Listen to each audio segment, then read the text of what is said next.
ഹരി ഓം. എല്ലാവർക്കും അടുത്ത നാരായണീയം ക്ലാസ്സിലേക്ക് സ്വാഗതം.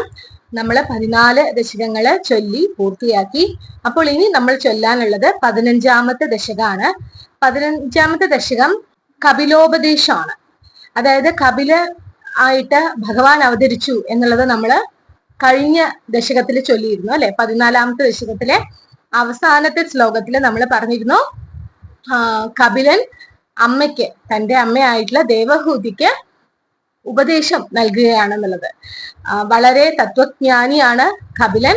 കപിലനായിട്ട് അവതരിച്ചിട്ടുള്ള ഭഗവാൻ എന്ന് നമുക്ക് പറയാം. ആ കപിലൻ അമ്മയ്ക്ക് നൽകുന്ന ഉപദേശങ്ങളാണ് 15ാമത്തെ ദശകത്തിലുള്ളത് എന്ന് ഞാൻ കഴിഞ്ഞ വീഡിയോയിൽ പറഞ്ഞിരുന്നു. 15ാമത്തെ ദശകമായിട്ടുള്ള കപിലോപദേശത്തിൽ ആകെ 10 ശ്ലോകങ്ങളാണ് ഉള്ളത്. അതെല്ലാം തന്നെ മാലിനി വൃത്തത്തിൽ ഉള്ളതാണ്. അപ്പോൾ നമുക്ക് ചൊല്ലി തുടങ്ങാം.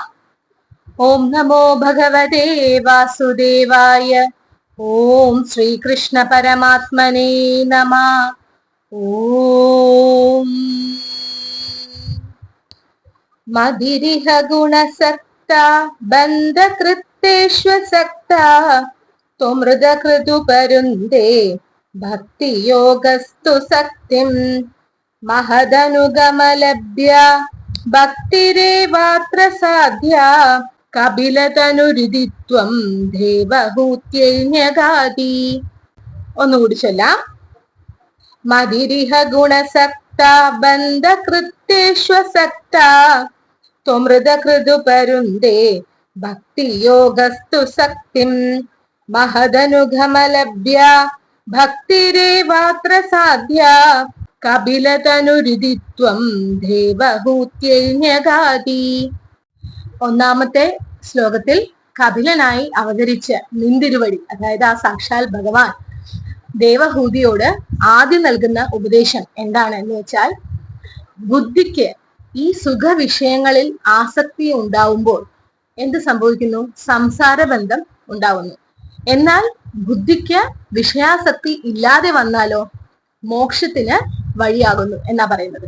അതായത് നമ്മളൊക്കെ സാധാരണക്കാരായിട്ടുള്ള മനുഷ്യരാണ് അല്ലെ. നമുക്ക് തീർച്ചയായിട്ടും ഈ ലോകത്ത് സുഖവിഷയങ്ങളോട് ആസക്തി ഇല്ലാതെ ഇരിക്കില്ല അല്ലെ. ഒരു സാധാരണക്കാരായിട്ടുള്ള മനുഷ്യന് ആഗ്രഹങ്ങൾ ഉണ്ടാവും, സ്വപ്നങ്ങൾ ഉണ്ടാവും. സ്വപ്നങ്ങൾ വേണ്ട എന്നുള്ളതല്ല പറയുന്നത്, പക്ഷെ നമുക്ക് എപ്പോഴും ഓരോ ആസക്തിയാണ് അല്ലെ. നമ്മൾ പറയുമല്ലോ 10 കിട്ടിയാൽ 100 വേണം തോന്നും, 100 കിട്ടിയാൽ 1000 വേണമെന്ന് തോന്നും. അങ്ങനെ മനുഷ്യന്റെ ആസക്തി ഒരിക്കലും തീരില്ല. സുഖവിഷയങ്ങളോടുള്ള ആസക്തി ഒരിക്കലും മനുഷ്യന് അവസാനിക്കില്ല. പക്ഷെ അങ്ങനെ നമ്മുടെ ബുദ്ധിക്ക് സുഖവിഷയങ്ങളോട് ആസക്തി ഉണ്ടാവുകയാണെങ്കിൽ അത് സംസാര ബന്ധത്തിന് കാരണമാകുന്നു എന്നാ പറയുന്നത്. നമ്മൾ വിരാട് പുരുഷോൽപത്തി എന്നുള്ള ദശകമൊക്കെ പറഞ്ഞ സമയത്ത് പറഞ്ഞിട്ടുണ്ടായിരുന്നു, നമ്മളെല്ലാവരും ഭഗവാന്റെ അംശം തന്നെയാണ് അല്ലെ. നമ്മുടെ ഓരോരുത്തരുടെയും ഉള്ളിലുള്ളത് ആ ഭഗവാൻ തന്നെയാണ്. നമ്മുടെ പ്രാണൻ എന്ന് പറയുന്നത് ആ ഭഗവാൻ തന്നെയാണ് നമ്മൾ പറഞ്ഞിരുന്നത്.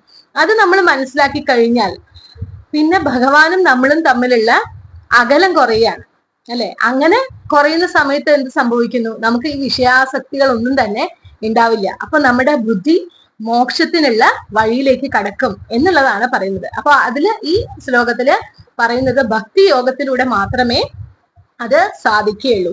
ഭഗവാനോടുള്ള ഭക്തിയിൽ നിന്ന് മാത്രമേ അത് സാധ്യമാവുകയുള്ളൂ എന്ന് പറയുന്നുണ്ട്. ആ ഭക്തി ഉണ്ടാവാൻ വേണ്ടി നമ്മൾ സമ്പാദിക്കേണ്ടത് എന്താണ്? ഈ ലോകത്തിൽ നമ്മൾ സമ്പാദിക്കേണ്ടത് സത്സംഗം, അതായത് മഹാന്മാരുമായിട്ടുള്ള സമ്പർക്കം അല്ലെങ്കിൽ സംസർഗം. അതിലൂടെയാണ് നമുക്ക് ഭക്തിയോഗം സാധ്യമാവുക എന്ന് നമ്മൾ പറയുന്നു. ഈ സത്സംഗം എന്ന് പറയുന്നത് ഇപ്പൊ നമ്മൾ നാരായണീയം സപ്താഹത്തിന് പോകുന്നു അല്ലെ, ഭഗവാനെ കുറിച്ചുള്ള കാര്യങ്ങൾ കേൾക്കുന്നു. ഇതൊക്കെയും സത്സംഗങ്ങളാണ്. മഹാന്മാരുമായിട്ടുള്ള സംസർഗത്തിലൂടെ നമുക്ക് ഭക്തിയോഗം പ്രാപ്യമാവും. ആ ഭക്തിയോഗത്തിലൂടെ നമുക്ക് നമ്മുടെ ബുദ്ധിയെ വിഷയാസക്തിയിൽ നിന്നും പിന്തിരിപ്പിക്കാൻ സാധിക്കും. അങ്ങനെ പിന്തിരിപ്പിച്ചാൽ നമുക്ക് ഈ ലോകത്തിൽ മോക്ഷം ലഭിക്കും എന്നുള്ളതാണ് കപിലൻ ആയി അവതരിച്ച നിന്തിരുവടി ദേവഹൂതിയോട് അരുളി ചെയ്തത് എന്നാണ് ഒന്നാമത്തെ ശ്ലോകത്തിൽ ഭട്ടതിരിപ്പാട് വിവരിക്കുന്നത്. അതിൽ അത്രയേ ഉള്ളൂ നമ്മൾ മനസ്സിലാക്കാൻ, ചുരുക്കി മനസ്സിലാക്കാൻ അത്രയേ ഉള്ളൂ. ബുദ്ധിയെ നമ്മൾ വിഷയാസക്തിയിൽ നിന്നും പിന്തിരിപ്പിക്കണം.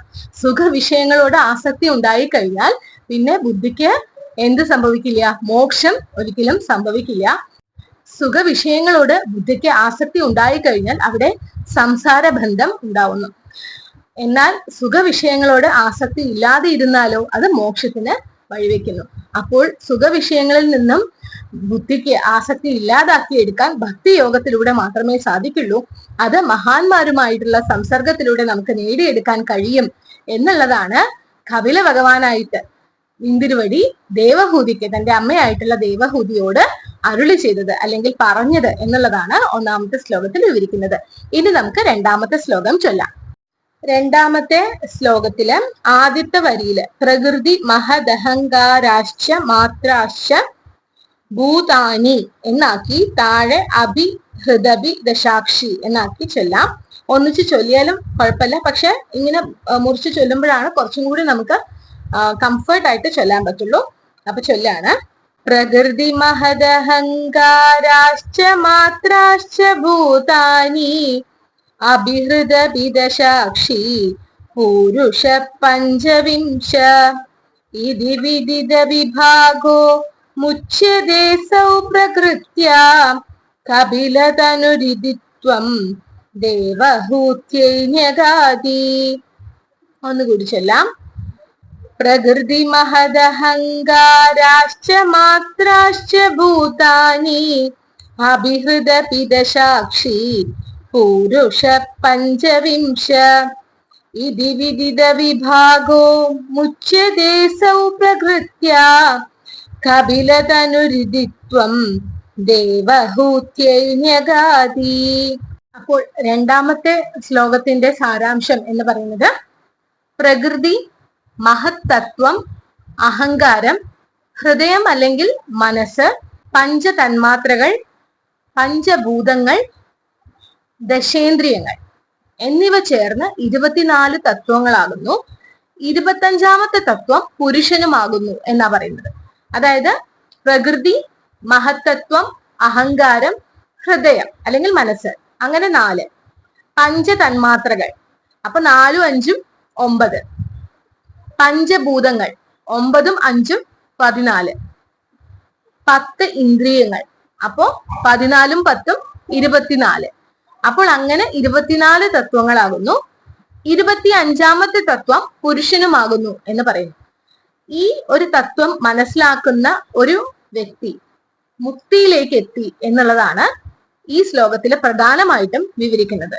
അതായത് ഇപ്രകാരം ഈ വിഭാഗത്തെ തിരിച്ചറിയുന്ന ജീവാത്മാവ്, ഈ വിഭാഗത്തെ എന്ന് പറയുമ്പോൾ ഈ 25 തത്വങ്ങളായി മനസ്സിലാക്കുന്ന ഒരു ജീവാത്മാവ് പ്രകൃതിയാൽ മോചിക്കപ്പെടുന്നു എന്നുള്ളതാണ് ഈ ശ്ലോകത്തിൽ അർത്ഥമാക്കുന്നത്. അതായത് പ്രകൃതി എന്ന് വെച്ചാൽ മൂലപ്രകൃതി അല്ലെങ്കിൽ അഥവാ മായ. മായയിൽ നിന്നൊക്കെ നമ്മൾ മോചിപ്പിക്കപ്പെടുന്നു എന്നുള്ളതാണ് കപിലനായിട്ട് അവതരിച്ചിട്ടുള്ള ഇന്ദിരുവടി ദേവഹൂതിയോട് അങ്ങനെ അരുളി ചെയ്തു എന്നുള്ളതാണ് ഭട്ടതിരിപ്പാട് രണ്ടാമത്തെ ശ്ലോകത്തിൽ വിവരിക്കുന്നത്. ഇനി നമുക്ക് മൂന്നാമത്തെ ശ്ലോകം ചൊല്ലാം. പ്രകൃതിഗത ഗുണൗഖൈർനാച്യതേ പൂരുഷോയം യദി തു സജതി തസ്യാം തദ്ഗുണാസ്തം ഭജേരൻ മദനുഭജന തത്വാലോചനൈ സാപ്യപേയാത് കപിലതനുരിതിത്വം ദേവഹൂത്യൈന്യഗാതി. ഒന്നുകൂടി ചൊല്ലാം. പ്രകൃതിഗത ഗുണൗഖൈർനാച്യതേ പൂരുഷോയം യദി തു സജതി തസ്യാം തദ്ഗുണാസ്തം ഭജേരൻ മദനുഭജന തത്വാലോചനൈ സാപ്യപേയാത് കപിലതനുരിതിത്വം ദേവഹൂത്യൈന്യഗാതി.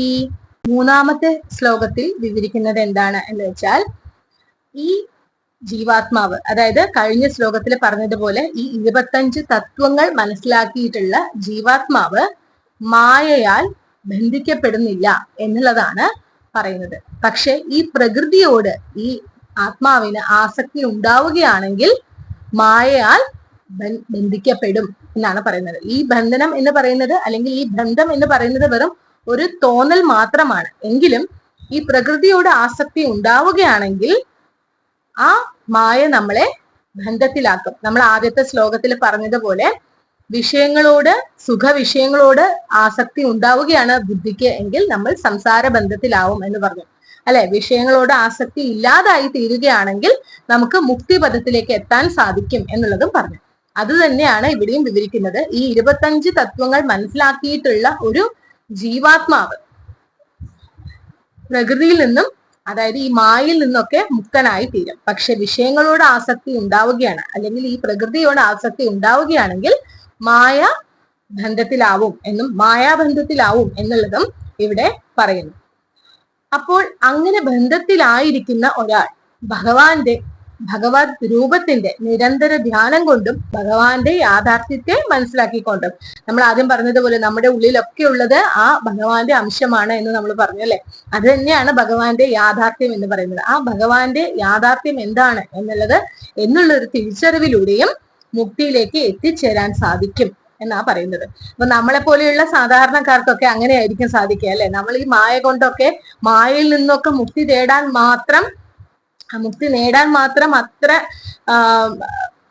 മഹാന്മാരൊന്നും അല്ല നമ്മളെ പോലെയുള്ള സാധാരണക്കാരൻ. അപ്പൊ നമുക്ക് എന്താണ് സാധിക്കുക? ഈ മായയിൽ നിന്നുകൊണ്ട് തന്നെ, ഈ മായയുടെ ബന്ധത്തിൽ നിന്നുകൊണ്ട് തന്നെ ഭഗവത് രൂപത്തിന്റെ നിരന്തര ധ്യാനവും ഭഗവാനോടുള്ള അകമഴിഞ്ഞിട്ടുള്ള ഭക്തിയും കൊണ്ട് നമുക്ക് മുക്തിപദത്തിലേക്ക് എത്താൻ സാധിക്കും. അതാണ് ഈ 3ാമത്തെ ശ്ലോകത്തിൽ ഭട്ടതിരിപ്പാട് വിവരിക്കുന്നത്. അത്രയല്ല, അതിൽ വേറെ പറയുന്നത് എന്താ വെച്ചാൽ, ഇങ്ങനെ കപിലനായിട്ട് അവതരിച്ചിട്ടുള്ള നിന്തിരുവടി ദേവഹൂതിയോട് അരുളി ചെയ്തു എന്ന് പറഞ്ഞുകൊണ്ടാണ് 3ാമത്തെ ശ്ലോകം അവസാനിപ്പിക്കുന്നത്. ഈ ദശകത്തിലെ 8 ശ്ലോകങ്ങൾ വരെയും അതിന്റെ അവസാന വരി എന്ന് പറയുന്നത് കപിലതനുരുതിത്വം ദേവഹൂത്യൈ നിഘാതി എന്നാണ്. ഇപ്രകാരം കപിലനായി അവതരിച്ചിട്ടുള്ള നിന്തിരുവടി ദേവഹൂതിയോട് അരുളി ചെയ്തു എന്നുള്ളതാണ് അതിന്റെ വ്യാഖ്യാനം. അപ്പൊ 8ാമത്തെ ശ്ലോകം വരെയും അത് അങ്ങനെ തന്നെയാണ് പോവുക.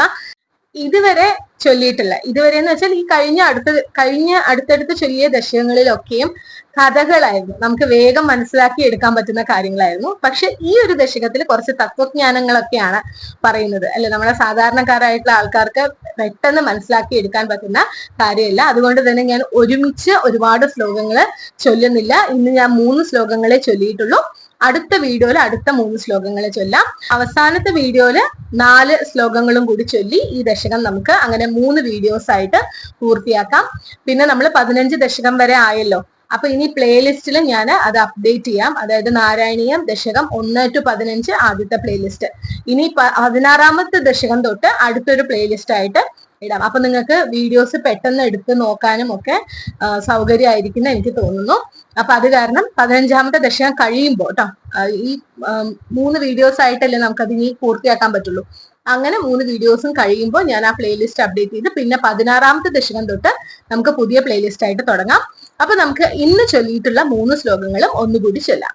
മതിരിഹ ഗുണസക്ത ബന്ധകൃത്വേഷ്വസക്ത ത്വമൃത കൃതു പരുന്തേ ഭക്തിയോഗസ്തു സക്തിം മഹദനുഗമലഭ്യ ഭക്തിരേവാത്ര സാധ്യ കപിലതനുരുതിത്വം ദേവഹൂത്യൈ ന്യഗാതി പ്രകൃതി മഹദഹങ്കാരാശ്ച മാത്രാശ്ച ഭൂതാനി അഭിഹൃതപിദശാക്ഷി പൂരുഷ പഞ്ചവിംശ ഇതി വിദിത വിഭാഗോ മുച്യതേസൗ പ്രകൃത്യ കപിലതനുരുതിത്വം ദേവഹൂത്യൈ ന്യഗാതി പ്രകൃതിഗത ഗുണൗഖൈർനാജ്യതേ പൂരുഷോയം യദി തു സജതി തസ്യാം തദ്ഗുണാസ്തം ഭജേരൻ മദനുഭജന തത്വാലോചനൈ സാപ്യപേയാത് കപിലതനുരുതിത്വം ദേവഹൂത്യൈ ന്യഗാതി. സർവത്ര ഗോവിന്ദ നാമ സങ്കീർത്തനം. ഗോവിന്ദ ഗോവിന്ദ. അപ്പൊ തുടർന്നും എല്ലാവരും എല്ലാ വീഡിയോസും കാണണം. നിങ്ങളുടെ വിലയേറിയ അഭിപ്രായങ്ങൾ കമന്റിൽ രേഖപ്പെടുത്തണം. കഴിയുന്നതിനൊക്കെ ഞാൻ മറുപടി തരുന്നുണ്ട് വീഡിയോസില്. അപ്പം എന്തെങ്കിലും അങ്ങനെയുള്ള സംശയങ്ങളൊക്കെ ഉണ്ടെങ്കിൽ ചോദിക്കാം. ഞാൻ അതില് എനിക്കറിയുന്ന ഇതൊക്കെ ഞാൻ അതിൽ മറുപടിയായിട്ട് കമന്റ് ചെയ്യാം. അല്ലെങ്കിൽ അടുത്ത വീഡിയോസില് ആ കമന്റ് ഓർത്ത് വെച്ച് അതിനുള്ള മറുപടി തരാം. പിന്നെ ഒട്ടേറെ പേർക്ക് നാരായണീയം ഇപ്പോൾ നന്നായി ചൊല്ലാൻ പറ്റുന്നുണ്ട്, 14ാമത്തെ ദശകം വരെ വൃത്തിയായി പഠിച്ചു എന്നുള്ള കമന്റുകളൊക്കെ കണ്ടു. അത് ഒരുപാട് സന്തോഷം. ഭഗവാൻ നമ്മളെയൊക്കെ അനുഗ്രഹിക്കട്ടെ, നമ്മുടെ എല്ലാവരുടെയും കൂടെ ഉണ്ടാവട്ടെ. പിന്നെ ഞാനൊരു ചെറിയൊരു കാര്യം കൂടി ചെയ്യാമെന്ന് വിചാരിക്കുന്നുണ്ട്. അതായത് നമ്മുടെ കുട്ടികൾക്ക് കുട്ടികൾക്ക് എന്ന് പറയുമ്പോൾ തീരെ ചെറിയ കുട്ടികൾക്ക്, അതായത് ഇപ്പൊ ഈ വീഡിയോ കാണുന്നവരുടെ മക്കൾക്കോ അല്ലെങ്കിൽ പേരക്കുട്ടികൾക്കോ ഒക്കെ ഉപകാരമാവുകയാണെങ്കിൽ, അതായത് നമ്മുടെ സാധാരണയായിട്ട് നമുക്ക് വേണ്ടുന്ന അറിവുകൾ, ഇപ്പൊ ഫ്രൂട്ട്സിന്റെ പേര്, കുറച്ച് ഇംഗ്ലീഷിലെ ഫ്രൂട്ട്സിന്റെ പേര്, അങ്ങനെ ഒരു വീഡിയോ ചെയ്ത്, അപ്പൊ അവർക്ക് ആദ്യം അതൊക്കെ ഒന്ന് കണ്ടിട്ട് പിന്നെ നമ്മുടെ ഭഗവാന്റെ കുറച്ച് കഥകൾ, കുട്ടികൾക്ക് നല്ല ഗുണപാഠങ്ങളുള്ള കഥകളും കൂടി ഉൾപ്പെടുത്തി ഒരു ചെറിയ വീഡിയോസ് ആയിട്ട് ചെയ്താലോ എന്നൊരു ആലോചനയും കൂടി ഉണ്ട്. അപ്പോൾ അത് ഞാൻ വേറൊരു പ്ലേലിസ്റ്റ് ആയിട്ട് ഈ ചാനലിൽ അപ്ലോഡ് ചെയ്യാം. അപ്പൊ തീർച്ചയായിട്ടും അത് നിങ്ങളുടെ കുട്ടികൾക്കും പേരക്കുട്ടികൾക്കും ഒക്കെ ഷെയർ ചെയ്ത് കൊടുക്കുക. അത് അപ്ലോഡ് ചെയ്യാൻ കുറച്ച് സമയം എടുക്കും, അതിന്റെ ഒരു ചെറിയ പണിയിലാണ്. അത് പൂർത്തിയാവുമ്പോൾ ഞാൻ ആദ്യത്തെ വീഡിയോ അപ്ലോഡ് ചെയ്യാം. അപ്പൊ അതില് കുട്ടികൾക്ക് മനസ്സിലാവുന്ന നമ്മുടെ ഭഗവാന്റെ ഒരുപാട് കഥകളും കൂടി ഉൾപ്പെടുത്തി ചെയ്യാമെന്നാണ് വിചാരിക്കുന്നത്. അപ്പൊ ഞാൻ ആദ്യത്തെ വീഡിയോ ഇട്ടപ്പോ പറഞ്ഞിരുന്നു, നമുക്ക് മാത്രം ഇങ്ങനെ ഭഗവാന്റെ കഥകളെ കുറിച്ച് പറയാനോ അല്ലെങ്കിൽ നമ്മുടെ പുരാണങ്ങളെ കുറിച്ച് കുട്ടികൾക്ക് പറഞ്ഞു കൊടുക്കാനോ ഒന്നും യാതൊരുവിധ സംവിധാനങ്ങളും ഇല്ല.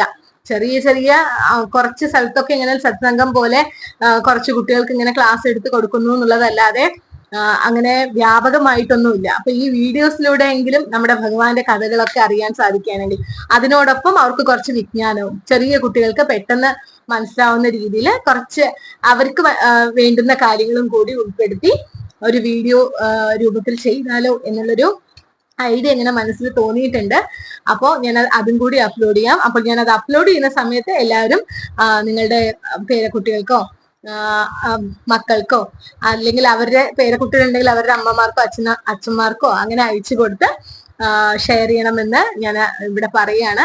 അത്രയേ ഉള്ളൂ. അപ്പൊ നമുക്ക് അടുത്ത വീഡിയോ ആയിട്ട് വീണ്ടും കാണാം. ഇപ്പൊ സ്കൂളൊക്കെ തുറക്കാനായി. അപ്പൊ അതുകൊണ്ട് തന്നെ ഇനി അധികം ഇങ്ങനെ ഗ്യാപ്പ് ഇല്ലാതെ വീഡിയോസ് ഇടാൻ ഞാൻ ശ്രമിക്കാം.